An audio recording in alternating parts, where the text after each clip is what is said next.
अस्सलाम वालेकुम एवरीवन, क्या हाल चाल है। मैं उम्मीद करती हूँ कि आप सब ठीक ठाक होंगे और बहुत खुश होंगी। आज की अमेजिंग जो टिप्स हैं वो मैं आप लोगों के साथ शेयर करने लगी हूँ। सबसे पहले जो टिप है वो ये है कि ये जो हम लोगों के सोफ़े होते हैं, जब ये ख़राब हो जाते हैं तो हम इनको किस चीज़ से साफ़ करें। अगर हम इसके ऊपर कपड़ा सॉफ्ट वैसे ही लगाते हैं तो ये साफ़ नहीं होते, नीट क्लीन नहीं होते।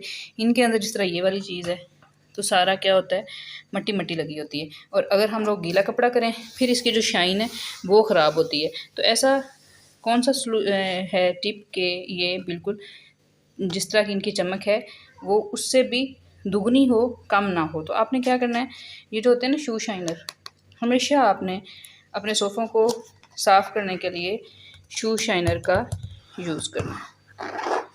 इस तरह से ये देखें, जिधर जिधर लग रहा है उधर उधर शाइन आती जा रही है। तो आपने अब सोफ़ों वगैरह के लिए अलहदा से शू शाइनर परचेज़ करके रखना है और आराम से इसके अंदर ये लिक्विड सा भी होता है। जब आप लोगों को लगे कि इधर ये इसका जो लिक्विड है वो कम हो रहा है, ड्राई हो रहा है, तो आप इसमें से और भी इसके अंदर डाल सकती हैं। तो ये एक बड़ी अच्छी सी टिप थी, मैंने सोचा क्यों नहीं आप लोगों के साथ शेयर कर दी जाए। चलते हैं अपनी नेक्स्ट टिप की तरफ। नेक्स्ट टिप है, हम लोगों के अक्सर किचन में काम करते हुए हाथ क्या होता है कि जल जाते हैं। जिस तरह ये देखें, अभी ये कल ही ये मेरा जला है, ठीक है। कभी हम लोगों को क्या होता है, प्रेशर वगैरह लग जाती है। जिस तरह ये देखें अक्सर हम लोग जब जल्दी में काम कर रहे होते हैं तो हम लोगों को इस तरह के इशू को फेस करना पड़ रहा होता है। और जब इस तरह का बर्न होता है ना, इस तरह ये देखें, ये कितना ज़्यादा बुरे तरीके से बर्न हुआ हुआ है। लेकिन ऐसी कौन सी रेमेडी है कि इस पर कोई भी जलन वगैरह ना हो, फ़ौरन से आराम आ जाए। उसके लिए आप लोगों ने क्या करना है, जिस तरह आप किचन में काम कर रही हैं तो आटा तो होता ही है ना, जिस तरह चपातियाँ बना रही हैं तो आपका हाथ जल गया, फ़ौरन से आपने ये जो आटा है ना ये लेना है। इस तरह से थोड़ा सा आटा लिया और इस तरह से जिधर जला है ना फ़ौरन से लगा देना है ऐसे। इससे एक तो जलन नहीं होगी, आराम आएगा, दूसरा ये कि ज़ख्म आपका जल्दी से ठीक हो जाएगा। अब ये गीला आटा था ना, कैसे ये फ़ौरन से सेट हो गया। तो इसी तरह बस आपने सिंपल कर लेना है तो कोई भी इशू नहीं आएगा। अब ये रेमेडी है, अगर आप किचन में काम कर रही हैं तो आप फ़ौरन से आटा लगा लें। उसके बाद एक और रेमेडी है, इसके लिए जो हम लोग यूज़ करते हैं, एक और टिप है, वो क्या है कि आपने क्या करना है, सिंपल, अगर आप लोगों के घर में बच्चे हैं फिर आपको आटे वाली भी करने की ज़रूरत नहीं है।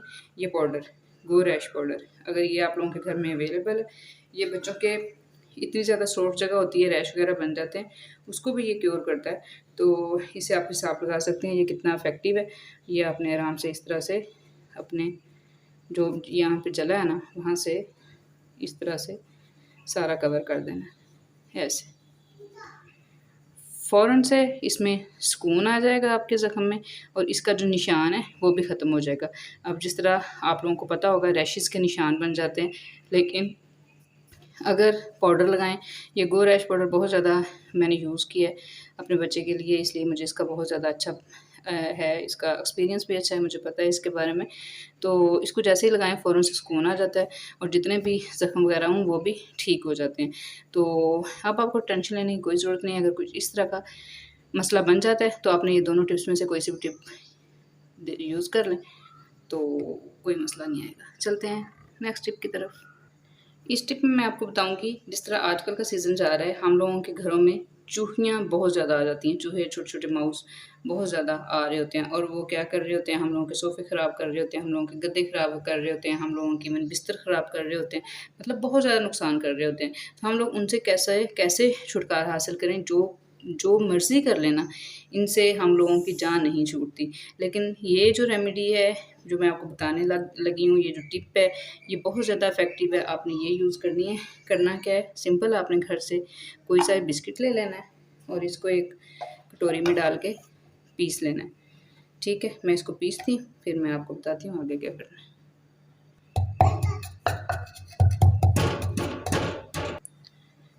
बिस्किट हमारा अच्छे तरीके से पाउडर फॉर्म में आ चुका है, ये देखें, सही हो गया। ध्यान से आपने देखना है सारी रेमेडी। जो सेकंड चीज़ आपने इसके अंदर यूज़ करनी है वो है ये विक्स। ये जो हम लोगों का गला वगैरह ख़राब होता है तो हम लोग विक्स यूज़ करते हैं, वो वाली विक्स। इसको थोड़ा सा आपने इसके अंदर ऐड करना है, इस साइड से चम्मच से हम इसको लगाते हैं। ये देख लें, क्वांटिटी आप देख लें। इसको इसके अंदर ऐड करना है। ये देखें, अभी मैं आपको बताती हूँ ये काम कैसे करेगा। ये विक्स है और ये हमारे पास एक बिस्किट का पाउडर है। इसके अंदर हम लोग यूज़ करेंगे पानी। इतना पानी यूज़ करना है कि ये एक थिक सा पेस्ट बन जाए, ज़्यादा लिक्विडी ना हो, थिक सा पेस्ट बन जाए। थोड़ा सा मैं पानी डालती हूँ इस तरह से। मैं इसका पेस्ट बनाती हूँ, फिर मैं वापस आती हूँ। ये देख लें, इस तरह का, ये देखें कंसिस्टेंसी आप देख लें, इस तरह की आपने बनानी है। अब इसको आपने जिस जगह पे चूहे वगैरह चूहियाँ ज़्यादा आती हैं, आपने उस जगह पे इसको रख देना है। किसी भी जो भी ऐसा कोई बर्तन, ऐसी प्लेट जो आप यूज़ नहीं करते, जिस तरह ये मैंने ली हुई है प्लेट, तो इसको आपने उसी जगह पे रखना है। यहाँ चूहियों का या चूहों का ज़्यादा आना जाना है, तो वो क्या करेंगे, वो इसको खाएँगे, इसकी जो स्मेल है वो उनको अट्रैक्ट करेगी। लेकिन ये इसके अंदर जो हम लोगों ने विक्स यूज़ किया है, इससे क्या होगा, उनके गले बंद होंगे और वो वहाँ फ़ौरन से उनकी जो है वो डेथ हो जाएगी, अल्लाह को प्यारे हो जाएंगे। तो ये वाली जो टिप है ये भी बढ़िया स्मूथ है, क्योंकि मेरा बहुत ज़्यादा नुकसान हो चुका है इस चीज़ को लेके। लेकिन जब से ये टिप यूज़ की है, अल्हम्दुलिल्लाह अल्हम्दुलिल्लाह अल्हम्दुलिल्लाह बहुत अच्छे मुझे रिज़ल्ट मिले हैं। तो मैंने सोचा कि उन्हें आप लोगों के साथ भी शेयर कर दी जाए। जितनी भी ये चारों मैंने टिप्स यूज़ की हैं, ये इन्होंने मुझे बहुत रिज़ल्ट दिया है, इसलिए आप लोगों के साथ शेयर किए हैं। आपने भी ये यूज़ करनी है, फिर मुझे कमेंट्स में बताना है कि आपको ये सारी कैसी लगी। अगर नेक्स्ट भी आपको अच्छी-अच्छी टिप्स चाहिए, तो आप ये चैनल सब्सक्राइब करके बेल का नोटिफिकेशन प्रेस कर सकती हैं, ताकि आप तक मेरी वीडियो का नोटिफिकेशन आ जाए। आपने अपना बहुत सा ख्याल रखना है, मुझे अपनी दुआ में याद रखना है। फिर मिलेंगे, अल्लाह हाफ़िज़।